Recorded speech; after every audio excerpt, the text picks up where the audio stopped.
A black girl tells a millionaire, "I can fix your broken heart, what happens next will shock you." The day began gray and quiet, like the sky itself did not want to make a sound. Wind moved through the cemetery trees in little sighs. Marble stones stood in clean rows, wet with a light mist that made everything shine. In front of a new grave, a man in a dark suit stood alone, like a shadow that had lost its shape. His name was David Blackstone. He was rich. He was powerful. His face looked like it had not slept in weeks. His eyes were red. His hands shook as he held a bouquet of white roses wrapped in paper that cost more than rent for most people. He stared at the fresh dirt that covered the small place where his daughter slept. A girl stood beside the mausoleum. She was 19. She wore a plain jacket and worn sneakers with a split seam near the toe. She watched him with eyes that had seen too much for her age. The air between them felt thin. Her voice, when it came, was soft and steady. "Mr. Blackstone," she said, "I can fix your broken heart." "Get out of here before I call security," David muttered without looking up. He did not have space left inside for one more person, one more word. He did not want pity. He did not want hope. Hope was a trick. It brought a hand to your back and then pushed you over the edge. The girl did not move. She stood there like a little rock in a river while the water rushed around it. "I know what it is like to lose someone you love more than your own life," she said. "I know how the world goes quiet and loud at the same time. I know how you wake up and think for a second that everything is normal, and then you remember." David lifted his head. His eyes met hers. They were the eyes of someone who had cried until there were no tears left and then kept crying anyway. "You don't know anything about me," he said, voice sharp and low. "You don't know anything about my daughter." "Her name was Emma," the girl said, gently. "She was 7. She loved to paint butterflies. She asked you to read the same story about the brave princess every night, even when you were tired from work. You read it anyway. You did the voices. You always did the voices." David pulled back like she had struck him. No one knew that. He had not told anyone about the voices he did for the princess and the dragon and the funny goat who helped them cross the river. His ex-wife did not know that. She had left. She had taken half of everything and the rest of it felt like smoke. He stared at the girl.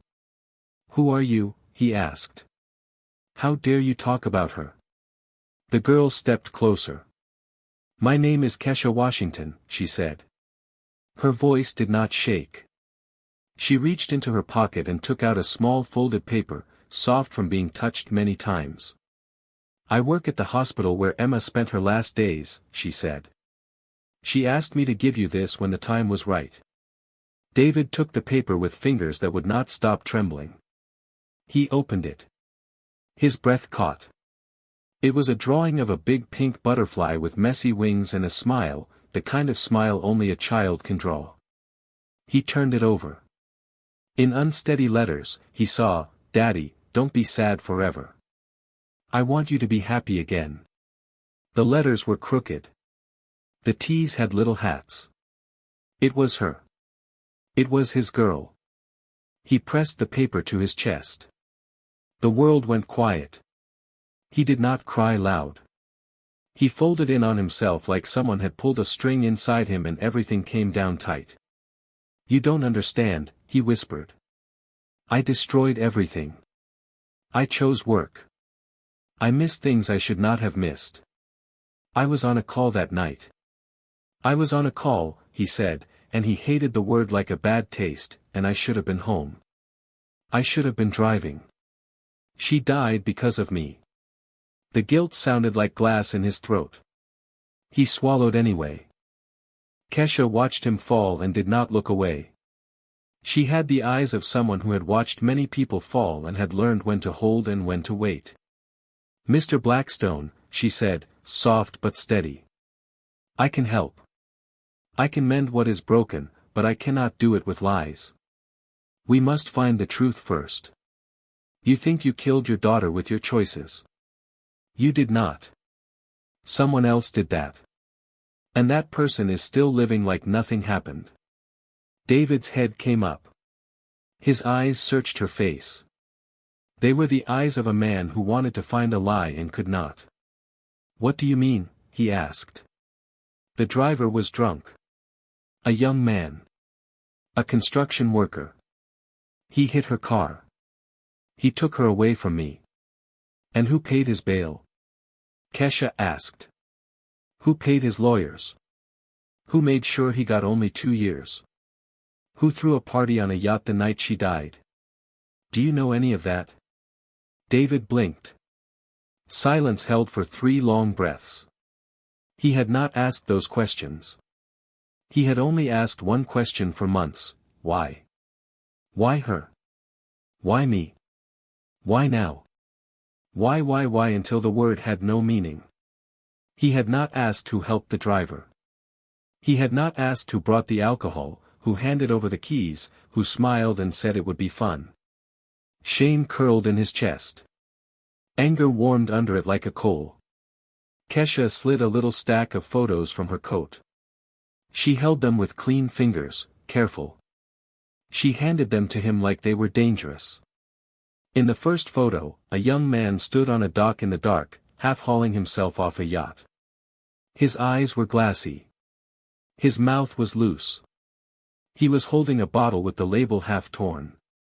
He looked like boys who think they will live forever. In the background, a long white boat floated with strings of light like stars around it. People stood near the railing, their faces caught in flashes of someone's phone. One face was clear, turned to the camera by chance. It was a face David knew. It was a smile he had trusted. It was a man he had called brother. Jonathan Crawford. David's hand tightened around the photo. His jaw clenched so hard it hurt. No, he said, but it was a weak word. He was with me that night. We were in the boardroom. We were talking to Germany. He was. You were in that meeting, Kesha said. Until 11. Emma died at 2. Jonathan left. He went to the harbor. He went to celebrate. She pulled out a paper with small black lines that climbed and fell like a little mountain. These are bank records, she said, for the week after the accident. These are transfers from Jonathan's accounts to a set of shell companies. Those companies paid for lawyers. Those companies paid a man named Marcus Webb $20 million. David stared without understanding at first, then he felt it in his body before he believed it. The ground under him shifted, but not like a crack. It shifted like a bridge being pulled up from underneath him while he stood on it. He put his hand out for the marble stone to steady himself and felt cold on his palm. You are saying, he mouth could not form it. He tried again. You are saying he did this. He used my child. He used her. Kesha set a small recorder on the stone. She pressed play. A voice came out, low and smooth, the voice of a man who leaned back in chairs and expected the world to bring him things. Listen, kid, the voice said. You did your part. Old Blackstone is destroyed. Just like we planned. Now we wait. He'll drink himself out. The board will do the rest. Your 2 years are worth 20 million. Easy money. There was a small laugh. David shut his eyes. He opened them again because he needed to hear it, needed to fill his head with truth, even if it burned. The words kept going, sounds that would not be taken back. David set the recorder down. He stood very still. He was a tall man. He was used to moving into rooms and making them match his plans. He was used to numbers that did what he told them to do. He stood very still and did not break. The way he thought he would. A new feeling came up from the bottom of him, steady and dark. It had shape. It had a steady heartbeat. Why are you showing me this? He asked. The words had a weight now, like he had put stones in them. Because justice is not a rumor, Kesha said. Justice is a plan. I do not work at a hospital. I work with a private team that handles cases the system does not see or will not touch. I have hunted this man for 15 years. But I needed you for the last step. You have the access. He trusts you. He thinks you are broken and small. His pride is a door we can walk through. David looked at her. It hurt to look. He saw a young woman with dark eyes and a straight back and a voice that did not shake. He saw more than that. He saw a deep well of loss like his own. Why 15 years, he asked. Why would you do this for that long? Kesha pulled a photo from the very bottom of her stack. It was old. The edges were soft. In it, a little black girl smiled at the camera, missing a tooth. Her hair was in small braids with beads that caught the light. She was holding a paper flower. Beside her stood a man in a suit with cheap shoulders and kind eyes. This is my sister, Kesha said. Her name was Aisha. She was 8 when she died in a car crash. My dad owned a small company that made software to keep banks safe. A man came to our house after the funeral and told him he would honor Aisha's memory by buying his company. The man's name was Jonathan Crawford. My dad sold for a little money because he could not think right. 6 months later, that software made billions for the men who bought it. My dad died 2 years after that. He died of grief. I was 14. I promised at his grave that I would not let it happen again. The wind moved through the leaves and made a sound like a whisper. David did not think it was the trees. He thought it was all the people like them, all the voices that had not been heard. He nodded. Just once. Slowly. Tell me what to do, he said. 3 weeks passed. On the surface, David's life looked the same. He went to board meetings. He signed things. He nodded when people talked. He let Jonathan put a hand on his shoulder and tell him to take time off, to rest. He said thank you. He said, you are a good friend. He said it with his mouth. He did not say it with his eyes. He started to see little things he had never seen before. He saw how Jonathan liked to be just to the right of him in photos. He saw how Jonathan liked to talk about our successes while his hand slid papers into his own leather folder. He saw how a small look between Jonathan and another board member was not small at all. At night, he lived another life. He sat at a table in a back corner of the old library, the one with a reading lamp that hummed and a wooden chair with a wobble. The table smelled like old paper and lemon oil. Kesha spread photos and papers in neat rows. She had a way of laying things out so you could see them. She did not dump, she arranged. She introduced him to her team. He was surprised by them. None of them looked like movie spies. They looked like people you might not notice in a coffee shop. There was Marcus Webb, the driver. He was 25 now and looked like someone who wanted to shrink into himself. He had dirt under his nails. He kept his shoulders low like he did not want to take up space. He had a picture of a little girl in his wallet. He showed it to David without being asked. This is Lily, he said, voice small. She is 7. He looked up.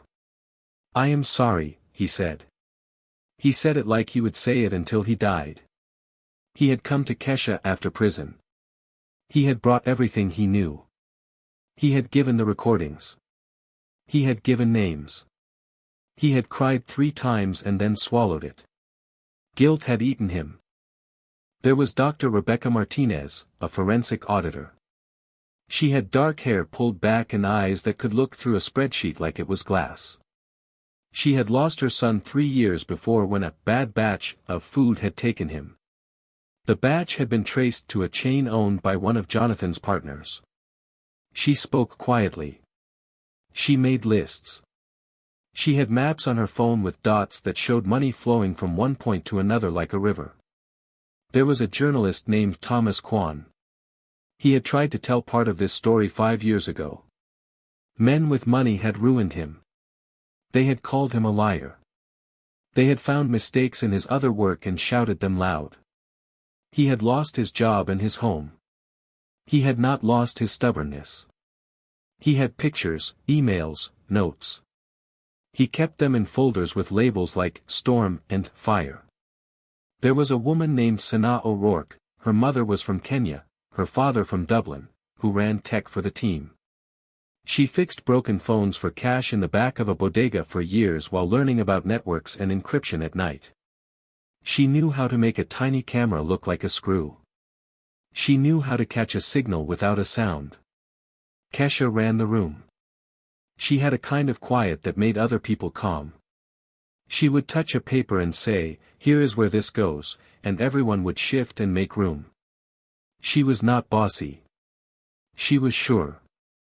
"Jonathan is not alone," she said one night, tapping a photo of a group at a charity gala. "He is a knot tied to many strings." In the last 5 years, 7 children of CEOs died right before their parents' companies were swallowed by bigger ones. The bigger ones all had links to a set of families who play golf together and take photos on boats. They use soft words. They smile. They sign. They poison. They push. They stage accidents. They call it bad luck. Then they count. David swallowed. He looked at the photos of children. He did not look for long. He could not. "This is bigger than my house," he said. "This is bigger than my grief." "It is," Kesha said. "That is why you will not face it alone." The plan was simple because simple plans are the only ones that live. They would use Jonathan's pride. They would let him think he had one. He would call a board meeting and ask that David take a leave for his mental health. He would have the votes. He would be ready to move money while everyone thought they were doing a kind thing. They would let him start. Then, they would show the truth. For that, they needed proof that even a judge who played tennis with Jonathan could not ignore. They needed audio. They needed video. They needed papers. They needed the audience to be bigger than the board. They needed the room to hold the world. "Can we do that?" David asked, and he knew the answer before he asked. He had shown up with money.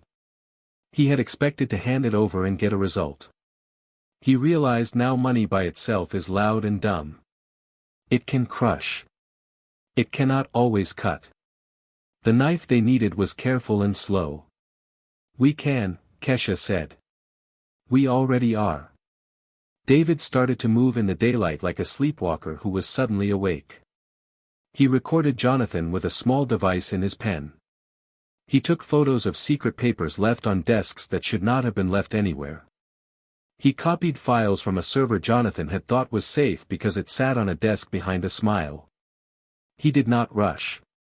He did not shake. He told his face to be what it had to be. He let Jonathan pat his shoulder. He counted to 5 while Jonathan told a joke. He breathed. He pressed save. "Yesterday he showed me an acquisition agreement for a company whose CEO lost a child 2 months ago," David told Kesha at the end of a long week. "He told me some people are just lucky with timing." He laughed. Kesha smiled for the first time since the cemetery. It was not a soft smile. It had lightning in it. "Good," she said. "Keep him talking." They set Thursday. "He will be overconfident," Dr. Martinez said, tapping her list. "He will think he has the votes. He will think his friends in the courts will protect him. He will not be ready for sunlight." "Sunlight?" David asked. "We will make it public," Thomas Kwan said. "Across the country. All at once. Not just here. They live in shadows. We will pull them out." Sanaa held up a little metal box with a few wires. "This will make our boardroom a stage," she said. "Small cameras. Good sound. The feed goes to our branches and to 3 newsrooms who think they are getting up leadership talk. They will switch when they see it's bigger. And the FBI? She looked at Kesha. They will be ready, Kesha said. They have enough to come in. They have been slow. They have been careful. They do not like this group. They have been pushed away before. But this time, we will make it so public they cannot be pushed again. David looked at the little box. He thought of Emma taking apart the remote and asking how it worked. He thought of showing her how batteries go in. He thought of her asking why the world was unfair and him telling her he did not know but he was trying. He thought how he would give everything just to show her this plan, to tell her they were going to pull a monster out of the dark and show his face to the sun. He breathed out slowly. Thursday, he said. Let's end this. Thursday came like all days do, 1 minute at a time. The firm's boardroom felt colder than it had in the past. Maybe it was just David's skin that felt thin. The table was long and shiny. The city behind the glass looked like a picture. Jonathan walked in wearing a tie he saved for big moves. He smiled like a cat. He shook hands.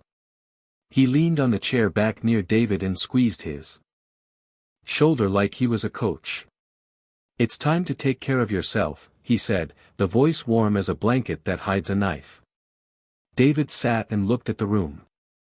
16 board members. Some looked bored. Some looked tense.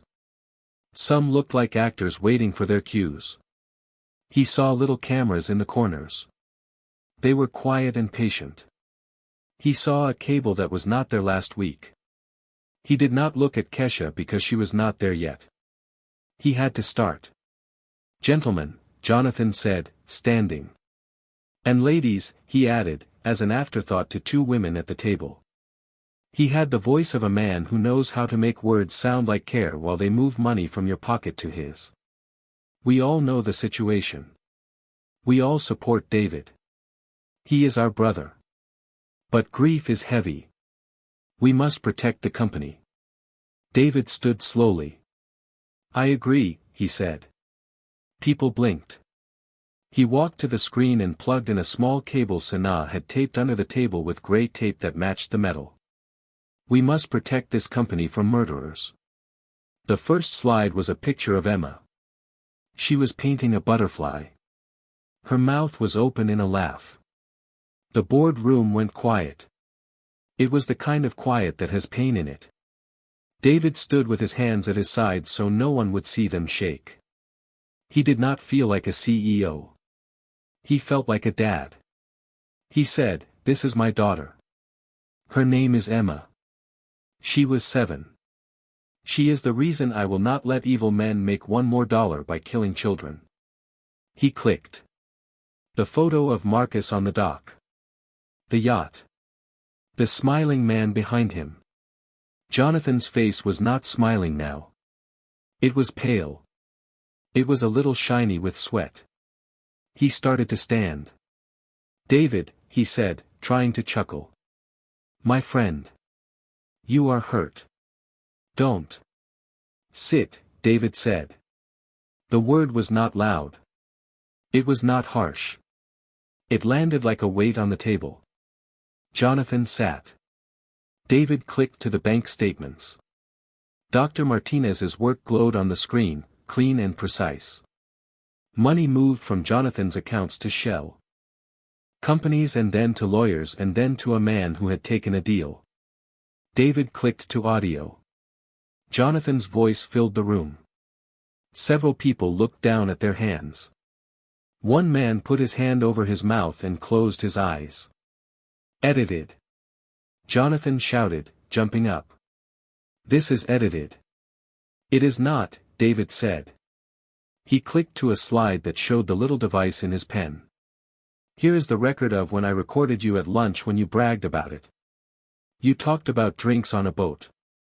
You liked the chairs there. You said the weather was perfect. He did not let Jonathan speak. He kept going. Photos. Emails. Contracts signed in secret. Faces of children. Names. Dates. A pattern that was a net. The more he showed, the more the net tightened. Jonathan looked around and started to say the names of people more powerful than him, like a child saying, "My dad will beat your dad."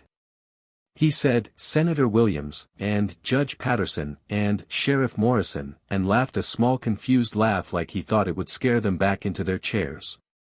"Look up," David said. The screen split. Feeds from other rooms in other cities came on. In one, a state house hearing. In another, a courtroom. In another, a news station's desk where a host took off her earpiece and stared at the camera like the world had just changed under her feet. "They are exposed too," David said. "Right now." The door opened. A line of people came in.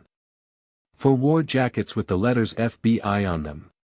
1 wore a suit and carried a stack of papers. Kesha was last. She walked in like the room belonged to her, not because of power but because of purpose. She looked at Jonathan without blinking.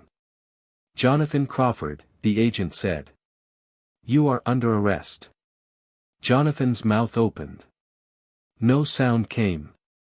His face did something, a twist, like his true shape was showing under the smooth one he wore to parties. He saw Kesha. He knew her. He tried to make his smile again. It broke. "You," he said, voice cracking. "You're the girl. From the funeral. The little one's sister." "I am," Kesha said.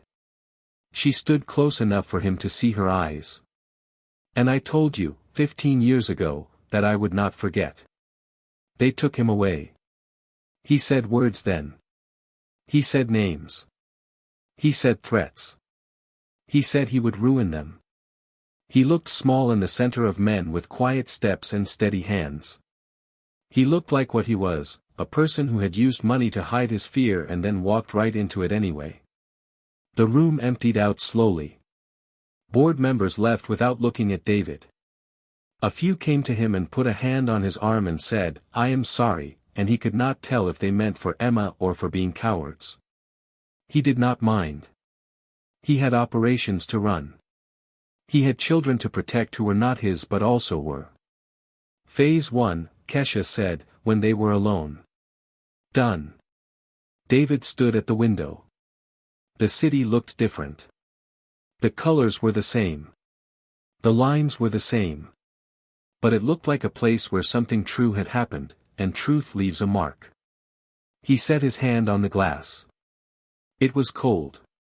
He did not feel the cold the same way as before. "What is phase 2, he asked. "Breaking the net," Kesha said. She leaned against the table. She finally looked a little tired. "Taking out the rest. Making sure this cannot grow back like weed. The people with black robes. The people with pens. The people with cameras. We need laws. We need a watch group with teeth. We need time." "I have money," David said. "And I have time now. Not the kind I had before. This is the time I owe my daughter." They shook hands. It was not a business handshake. It was a promise. 6 months became a year. The news ran with the story and then ran out of room and then made more room. The network had roots that went into places none of them had expected. Kesha's team grew. She was careful with that. She did not want to build something big and dumb. She wanted something lean and good. She found people who had been hurt. She found people who had not been hurt but had eyes that could see hurt and not look away. The Emma Blackstone Foundation opened its doors in a building that had once been a bank and was now full of light and small chairs. They did not just pay for lawyers or private eyes. They paid for food while court dates changed. They paid for counselors who did not talk in circles. They paid for train tickets to bring a grandmother to a hearing. They taught people how to read the lines on papers that were designed to confuse them. They taught people how to whisper into phones without being heard by people they did not trust. David visited the foundation twice a week. He sat with parents. He did not tell them about numbers. He did not tell them about stock. He made coffee. He listened. He learned how to pass tissues at the right time. He learned how to say, "I don't know," in a way that still gave hope. He cried once and did not hide it. He cleaned it up with his own shirt. He also went to a room with a door that had a keypad. Inside, Kesha and her team kept maps and plans. They had a whiteboard with names in blue and red. The red ones were in jail. The blue ones were not yet. Some had lines through them where they had been crossed out by their own choices, because sometimes men do the wrong thing twice and cannot stop. They went after Senator Eric Williams. He had a clean smile and a habit of saying, "family," every third sentence. He also had a set of text messages on a phone a staffer had kept because she had a conscience that would not sleep. They put those texts on a screen in a hearing room. They were plain and ugly. They said, "Make it happen." They said, "Fix the DA." They said, "Nobody will connect it." He went down. They went after Judge Russell Patterson. He had a face that belonged on a billboard. He liked to talk about fairness. He did not like to be fair. He had sent good people to jail for long years for small things while letting men like Jonathan walk. They did not yell at him. They showed the numbers. They showed the bank gifts. They showed the travel. He left the bench in a coat that was not his own and rode in the back of a car that did not have leather seats. They went after Sheriff Wayne Morrison. He had a big belt buckle and a bigger voice. He liked to be in parades. He liked to shake hands. He did not like to keep his hands clean. They found out who he called late at night. They found out where his car went at times it should not have gone. They put it on a screen and the people in his town watched and did not look away. There were days when it felt like pushing a boulder up a hill that did not end. There were nights when Kesha sat alone and looked at the picture of Aisha and felt a fear that had teeth. Who was she if not a hunter? Who would she be when the hunt was done? She talked to a counselor the foundation hired for everyone, including helpers. It felt strange to be on the other side of the list. She told the counselor, a calm woman named Joe, that she did not know how to live in peace. Joe told her that peace is not a place you move into. Peace is a small room you visit and then leave and come back to again. She did not believe her at first. She visited anyway. Not everyone was happy. There were threats. An envelope with no return address that had a photo of David walking alone with a red X across it. A car that followed Kesha for a week and then stopped when Sanaa found the device under the bumper and pulled it off with a laugh that had no humor in it. "They are not very good," she said. "They are used to scaring people just enough that they stop. We are past that." One night, David found a man in his garage. He was sitting on a low stool by the back wall. He held his hands out like he was not dangerous. He had slow eyes, a kind of tired in them that did not come from sleep. David held very still. He did not step back. "I came to say thank you," the man said. "I used to make calls for them. I used to arrange things. I would call a tow truck to move a car so another car could be there when it mattered. I would call a guard to tell him to look away. I would think of myself as small. You made me see I was not small. I was part of it. I stopped. I gave names. I want to be done being the person I was." David nodded. "Okay," he said. He called Kesha. They met the man at the foundation the next day. He had names. He had a little black book with dates. He had a story about a girl who went home safe because he changed his mind. He cried while he told it.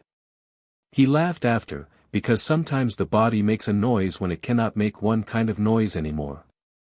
There were victories. The paper put a big headline on one and a tiny one on another. It did not matter. Every win was a child who would come home one more day. There were failures. One man they wanted could not be found. He had moved to a country where papers are soft and laws are soft and money is hard. They thought they lost him. Then, a photo came to Kesha from a woman in that country. He had made a mistake. He had hurt someone there. Kesha looked at the photo and said, "Wait." She made a call to a person who owed her a favor in the press. The story blew up. The man ended up somewhere where money could not get him out. There are many kinds of jails. A year and a half after the board meeting, David went back to the cemetery. The air was soft. Spring had just started to practice being summer. The grass was fresh and young. He brought flowers, not white this time. He brought wild ones that looked messy and alive. He set them down and sat on the cold stone bench and talked to his daughter like he always did when he came. "Emma," he said. He smiled. It was small and real. "You know that brave princess story? I read it again. I read it to other kids now. They like the goat voice. They always laugh at the same place you did." He breathed and looked at the butterfly drawing in his wallet. He touched it. The paper was thin now from being touched. He said, "We are helping. Your name is on the door. But it is not just a sign. It is the sound of a door opening. A lot of kids are walking through." He felt someone step near. He looked up. Kesha stood there. She had her hair braided today. She wore a navy coat and sneakers. She looked tired in a good way, like someone who had built a table and then sat at it and ate with friends. "I did not want to disturb," she said. "You do not," he said. "You never do." She sat beside him. They looked at the stone with Emma's name. "Do you think we fixed it?" Kesha asked. It was a soft question. It had a lot in it. She did not mean the cases. She meant the whole inside the world and inside themselves. "No," David said, honest. "We did not fix the past. We built something because of it. It won't fill the hole. It puts a fence around it. It keeps us from falling in." Kesha smiled. "My counselor says healing is not a straight line," she said. "She says it looks like a spring. You go around and rise a little each time." "I like that," David said. They sat in quiet for a while. Birds made small sounds in a bush. Far away, a siren sang and faded. The city lived. After that day, a new part of the work began. They went to Congress. They went to state houses. They asked for a law with a name that tasted like both sorrow and hope, the Maisha Act. It would make it harder for companies to hide who paid for what when a tragedy happens. It would demand real audits when a powerful person's child dies and money moves. It would protect whistleblowers with teeth, not just paper. It would make it easier to take a judge off a case if he had lunch with the defendant's friend. "You cannot fix everything with law," some said. "No," Kesha said. "But law is a gate. We will still stand at the gate. We want it to open the right way." They fought for months. Some who stood against them were loud. Some were quiet in the hallways where the real work always happens. They kept going. They told stories. They brought parents. They brought kids who had not died and said, "We want them to stay alive." They had charts. They also had a little girl in a wheelchair who raised her hand and said, "Please." The act passed by 3 votes. People smiled. People cried. People took photos. David put his hand on Kesha's shoulder and said, "We did it." She said, "We did not do it. A lot of people did. We helped." A reporter asked David after, "How did it feel to stand there with a girl who told you in a graveyard that she could fix your heart?" He said, "It felt like someone looked at me when I was drowning and did not shout instructions from the bank." She jumped in. He looked into the camera and said, "If you are watching and you have lost someone, I am sorry. I cannot say it enough. I will not say, it will be okay, because it will not be the same. But it can be something good. It can be the reason someone else does not lose what you lost. Another reporter asked Kesha, "What is the biggest thing you learned?" She said, "I learned that revenge makes a person feel hot for a minute and then cold forever. Justice is slow. It makes you warm enough to keep walking. And if you want to fix a heart, you start with truth." They kept walking. They did not stop when the lights turned away from them. They knew this road does not end. They did not want it to. It was the road they wished did not have to exist. Since it did, they would walk it well. 2 years after they began, they stood in a small room at the foundation with a wall of photos. Each photo was a child who had been saved in some way because of a call they made, a paper they signed, a camera they hid, a judge they pushed off a bench. There were a lot of photos. It was not enough. It would never be enough. It was enough to keep going. Marcus came to the small ceremony that day. He stood at the back. He held Lily's hand. She was 9 now. She wore a dress with a butterfly on it. He did not try to go to the front. He did not try to be seen. At the end, Kesha walked to him. He looked at the floor. "Thank you," she said. "I am sorry," he said. "You are both," she said. "It is okay to be both." He nodded and cried like a man who had carried a heavy box a long way and finally set it down. At night, when the building was empty, David walked the halls and turned off lights one by one. He liked the quiet work.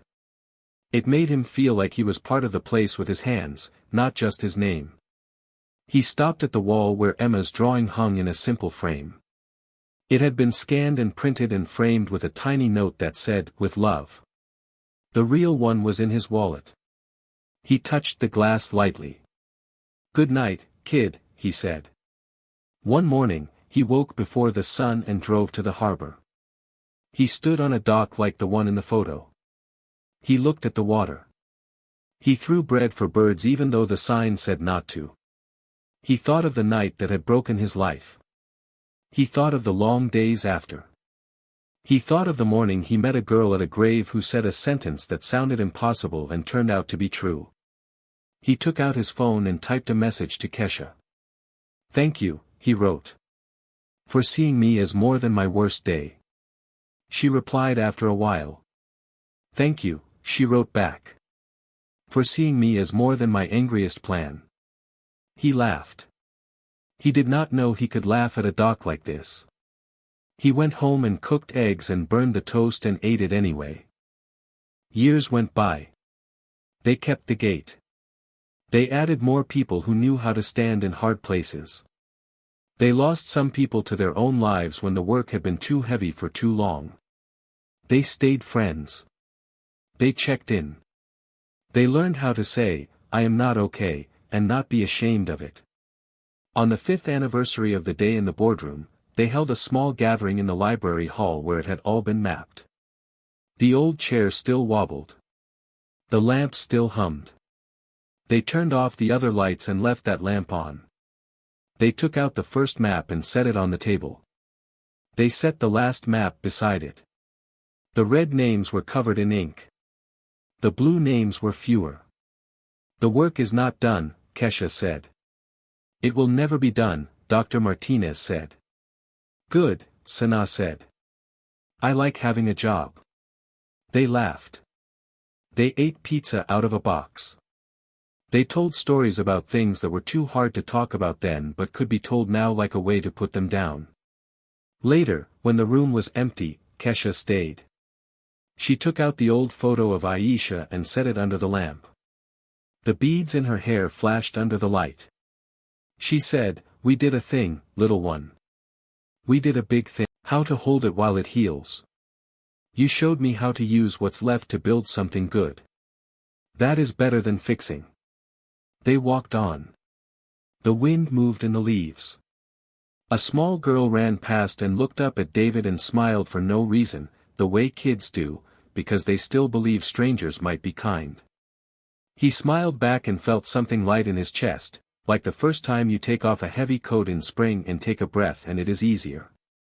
As the sun went down, he went back to the cemetery one more time that week. He stood by the same stone. He put his hand on the name. He whispered, "We did it, baby. We did what we could. We will keep doing it tomorrow. I met a girl who told me she could fix my broken heart. The world said it was a trick. But she knew the truth. The fix was not magic. It was work. It was justice. It was love." A breeze moved and a small paper thing flapped near the bench. He picked it up. It was a flyer for the Foundation's new program to train young people to watch over their neighborhoods, to learn signs, to call, to record, to help one another. He smiled. He tucked it into his coat. When he left, the city lights came on one by one like stars, and somewhere on a small stage another bad singer started a song and everyone clapped anyway because that is what people do when they want to make the world a little easier for someone. And he said the title of the story out loud to the sky, because he wanted to hear it and to mark it, and because it had become a kind of prayer. A black girl tells a millionaire, "I can fix your broken heart, what happens next will shock you." Then he laughed softly, because in the end, the shock was not the arrests or the cameras or the headlines. The shock was how two broken lives could reach across pain and pull something whole from it, piece by careful piece.